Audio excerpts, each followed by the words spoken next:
but she's looking at you. Assalamualaikum warahmatullahi wabarakatuh. Perkenalkan, nama saya Beni Saputra. Di sini saya akan menjelaskan tentang pengertian sikat wakaf.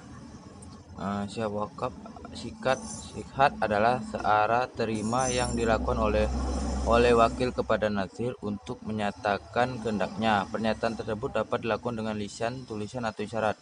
Lisan dan tulisan dapat dipergunakan oleh siapapun, sedangkan isyarat hanya dapat dilakukan oleh seseorang dalam kondisi tertentu.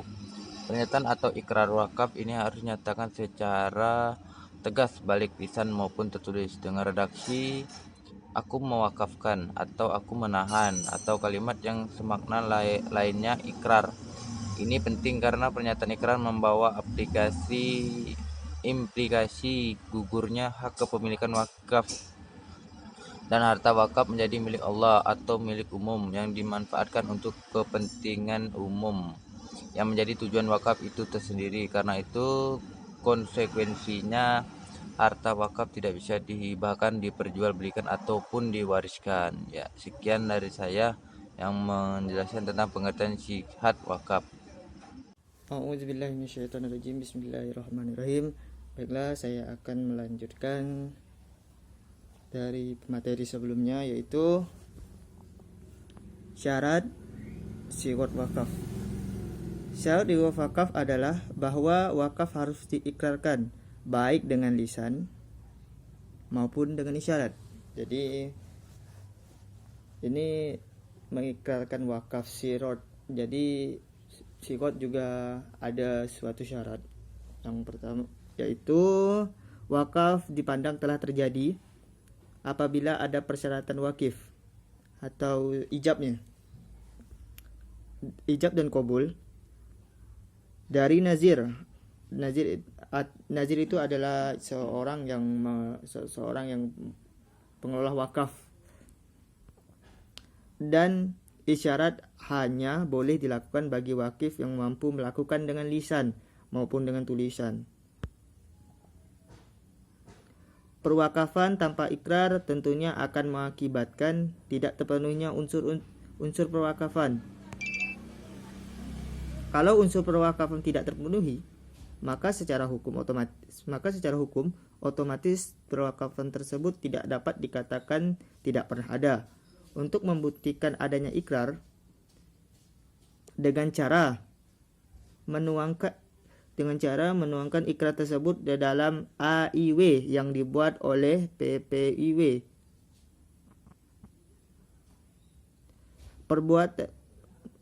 Pembuatan AIW, benda tidak bergerak wajib memenuhi persyaratan dengan menyerahkan sertifikat hak atas tanah atau sertifikat satuan rumah susun yang bersangkutan atau tanda bukti pemilik tanah lainnya, di mana dalam pembuatan akta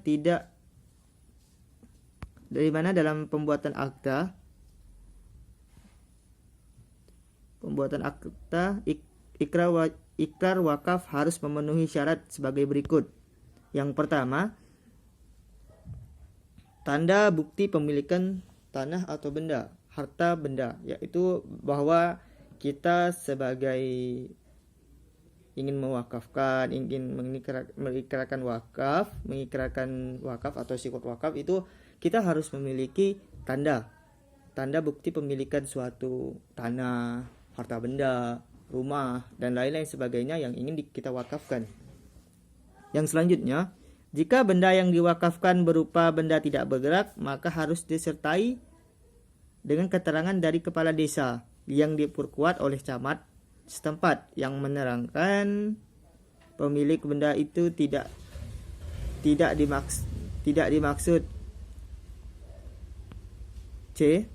Yang selanjutnya, surat atau dokumen tertulis merupakan kelengkapan dari benda tidak bergerak yang bersangkutan.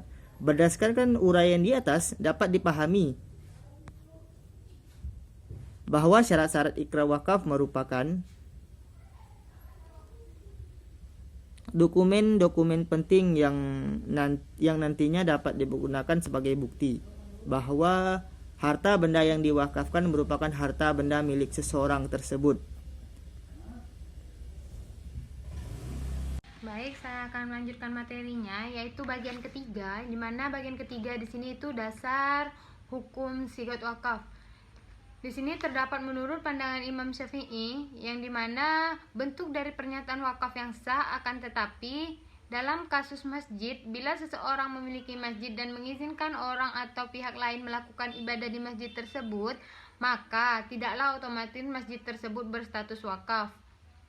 Di mana pernyataan wakaf harus menggunakan kata-kata yang jelas seperti wakaftu, habastu, atau sabitu, atau kata-kata kiasan yang dibarengi dengan niat wakaf secara tegas.